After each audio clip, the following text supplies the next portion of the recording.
Njia hii ni rahisi sana ambayo utatumia kupika maandazi yako nyumbani, malaini na matamu yenye uwazi kwa ndani kama hivi. Ambatana nami. Inahitajika ngano, hamira, iriki, baking powder. Changanya vyote kwa pamoja vizuri kabisa. Baada ya mchanganyiko kuwa tayari, sasa unaweka sukari. Mimi niliweka vijiko 3.5 vya chakula. Then unaanza kuchanganya vizuri kwa pamoja. Mchanganyiko wetu tayari, sasa unatia mafuta ya moto yaliyotoka jikoni ya moto. Hakikisha unachanganya na kijiko kwanza kabla ya kuanza kuchanganya na mikono ili usiweze kuungua.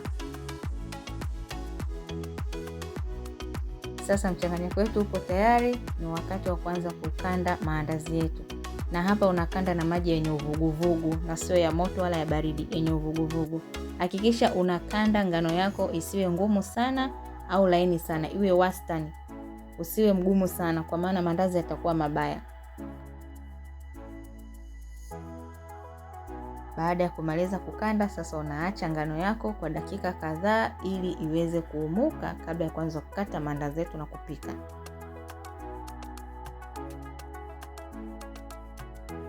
Kama unavyoona ngano yetu iko tayari kwa ajili ya kuanza kukata na kupika. Tuambatane pamoja.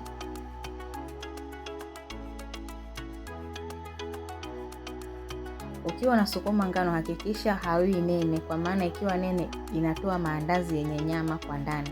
Kwa hiyo hakikisha duara lako linakuwa la wastani kama hivi unavyoona kwenye video. And then unakata mapande yako kulingana na wewe unavyopenda shape ya maandazi yako iwe. Ni simple kabisa wala haihitaji mambo mengi.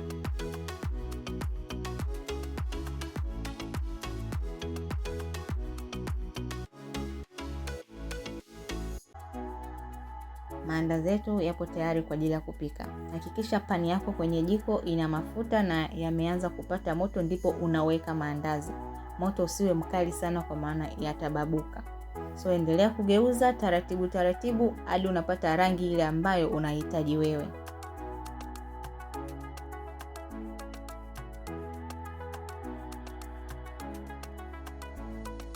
Kama nilivyokuambia, njia hii ni rahisi na naamini utachukua hatua kupika nyumbani kwako leo. Cheki unavyovutia, ni matamu na ni malaini. Kwa kuangalia kwa picha pia ni matamu kwa kula. Tafadhali naomba usiache kuweka komenti yako nione jinsi gani na umepika nyumbani na yamekuaje. Natamani kujifunza kutoka kwako. Asante na karibu. See you next time. Bye bye.